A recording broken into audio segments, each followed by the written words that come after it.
A storm had nearly silenced the bobcat cub's tiny heartbeat. Rain drummed on the earth as the bobcat cub shivered, too weak to stand. The bobcat cub's spotted fur clung to the frail body, every breath a struggle. Hunger burned hotter than fear, sharper than the cold, inside the bobcat cub. Even then, the bobcat cub's eyes glimmered with wild determination. The bobcat cub would not surrender, not to the storm, not to the night. For the bobcat cub, survival was only the beginning. Stay with us, and don't forget to subscribe for more unbelievable animal stories. Retirement in Knoxville wasn't something I ever planned for, but something that simply arrived one day, slow and steady like the river outside town.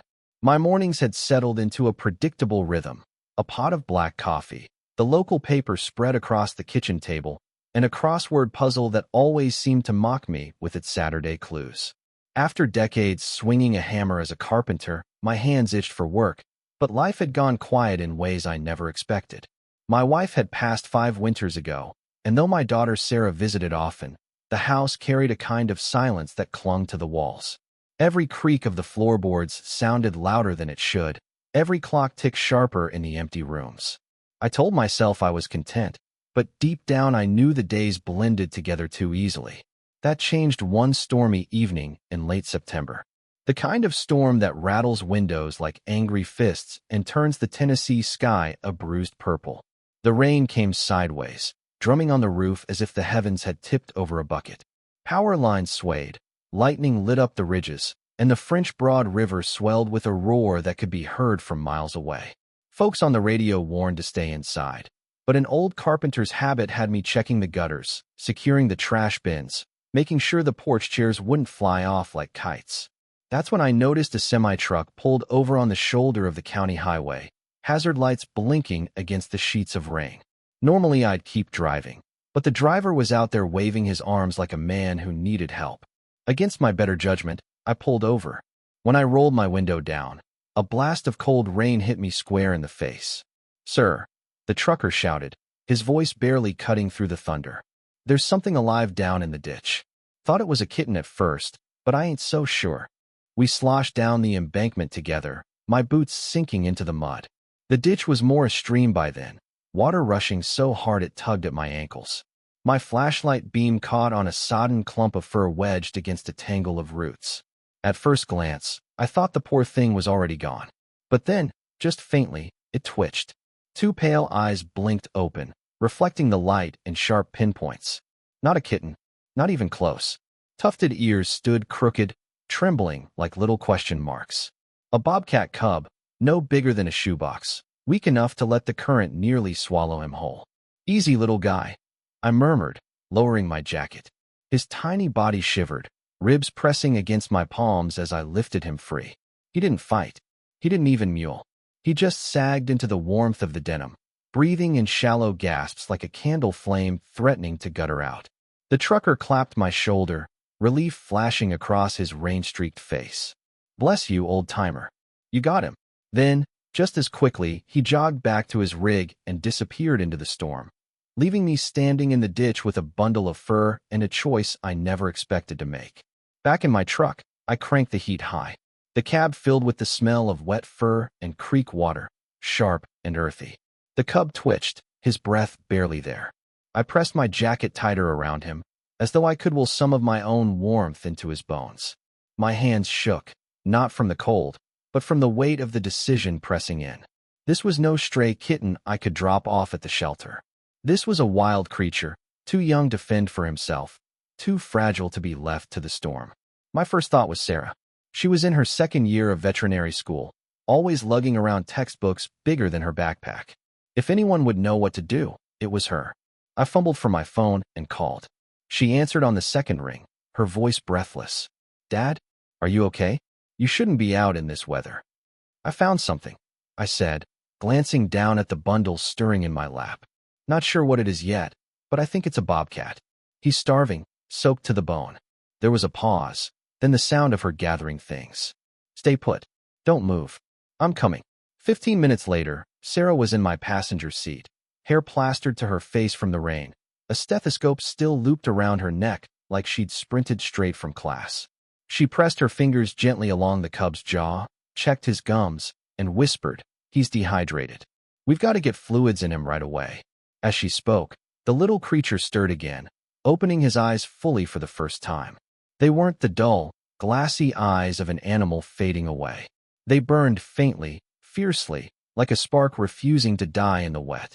And for reasons I couldn't explain, I felt something in my own chest flicker back to life too. That was the night Jasper came into my world. A storm had delivered him, frail and trembling, into my jacket and my hands. I didn't know it then, but my quiet mornings of coffee and crossword puzzles were gone for good. In their place was a wild little soul who would turn every breakfast into a battle and every day into something worth remembering. The first night we brought Jasper home, the storm was still battering the windows. I remember Sarah and I huddled in the kitchen, the old house humming on generator power, the smell of damp wood drifting in from the porch. We lined a laundry basket with warm towels straight from the dryer and tucked the tiny bobcat inside. His eyes were half closed, his breath shallow, his fur sticking up in spiky tufts. I wasn't sure if he'd make it until morning. The vet we rushed him to earlier, Dr. Whitaker, had been clear. He's severely malnourished, dangerously dehydrated. If he survives the week, you'll have a miracle on your hands. I'd heard plenty of talk about miracles in church pews and from old war buddies, but I'd never seen one.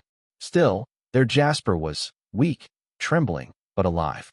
And that spark in his eyes, faint as it was, told me the little guy wasn't ready to quit. Sarah mixed up formula in a bottle, hands steady the way only someone who's trained for emergencies can be. "Most wild cubs fight the bottle," she said quietly, as though not to scare him off. "Don't be surprised if he won't take it." But the second she touched the rubber nipple to his mouth, Jasper latched on like his whole life depended on it. He drank so fast the bottle squeaked, his little paws pressing against the sides as if he could squeeze more milk out by sheer willpower.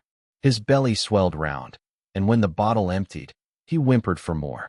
Sarah laughed through tired eyes, whispering, "This one's got fight in him."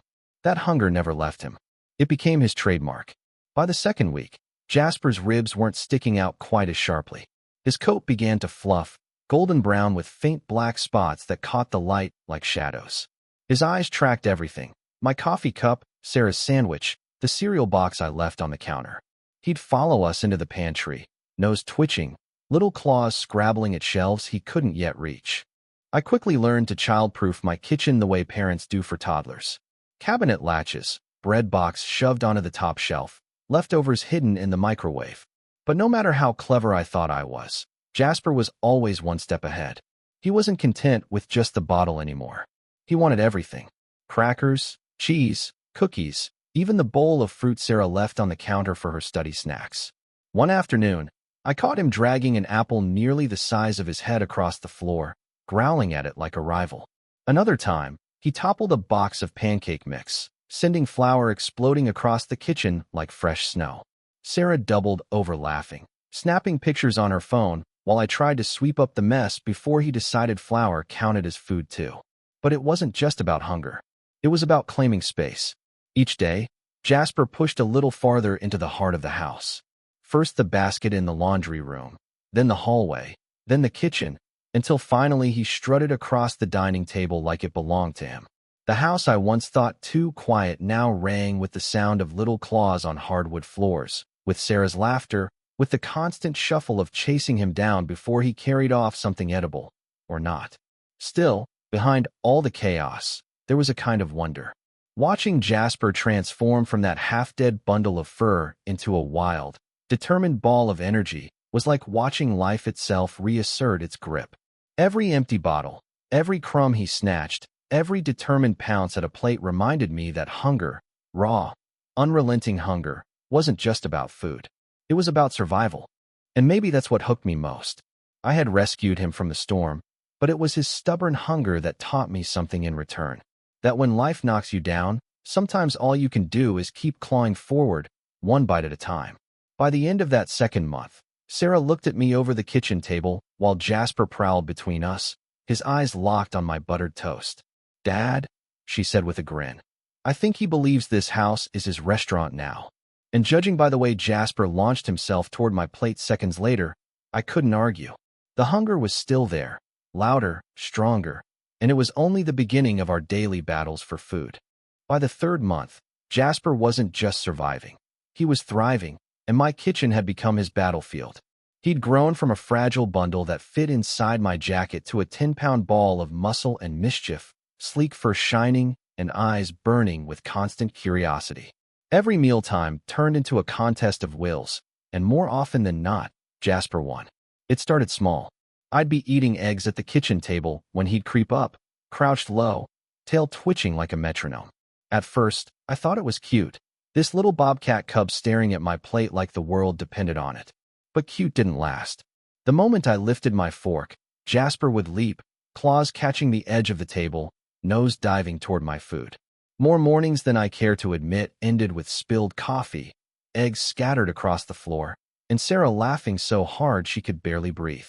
"Dad," she'd say, phone already out to film, "you're seriously losing to a 10-pound bobcat." And she wasn't wrong. Jasper was relentless. He graduated quickly from small victories to full-on heists. One afternoon, my neighbor brought over a peach cobbler, still warm from the oven, and left it cooling on the counter. I stepped outside for 5 minutes to water the plants. When I came back, the dish was on the floor, Jasper paw-deep in fruit and sugar, growling like he'd just taken down a deer. The cobbler was ruined, my neighbor disappointed, and Jasper strutted off with sticky whiskers, looking far too pleased with himself. Then came the 4th of July. Sarah and I had spent hours grilling ribs in the backyard, the scent filling the air, neighbors gathering for fireworks. I set the platter on the picnic table for just a moment while Sarah fetched drinks.